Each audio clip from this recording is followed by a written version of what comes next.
कसे आहात सर्वजण?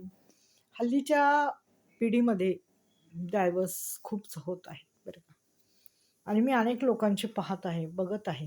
हं. परंतु आहे ना, सर्वात जास्त नुकसान कोणाचं होतं? लहान मुलाचं. धर ते इकडं नाहीत, धर तिकडं नाहीत. त्यांची मानसिकता, त्यांचं माइंड खूप चेंज होतं, माहिती आहे का? आणि त्यांना लहान वयामध्ये ज्या नाही त्या गोष्टी भोगाव्या लागतात. आणि त्यांचं अतोनात नुकसान होतं, एवढं मात्र खरं आहे.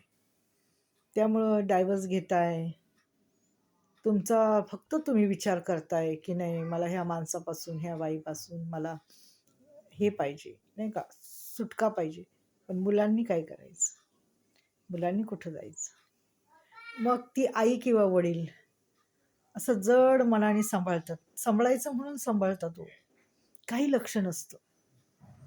खाण्यापिण्याकडं, त्यांच्या कशाच गोष्टीकडे लक्ष नसतं. अभ्यासाकडं, कोणत्याच गोष्टीकडं लक्ष राहत नाही. म्हणजे ज्याच्याकडं मूल असतं त्याचं सांगते, त्या व्यक्ती उगाच आपलं वाढवायचं म्हणून वाढवतात.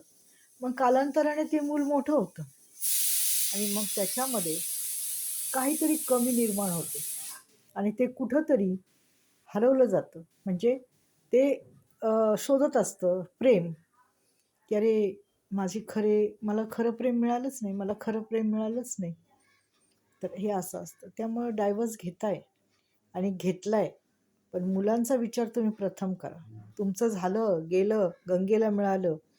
तुमच्या आयुष्यात आता काही होणार नाही. एकदा तुम्ही डायव्हर्स घेतला किंवा तुम्ही एकदा नवरा सोडला किंवा बायको सोडली, की तुमच्या आयुष्यात परत सुखाचे दिवस येत नसतात. हे लिहून घ्या.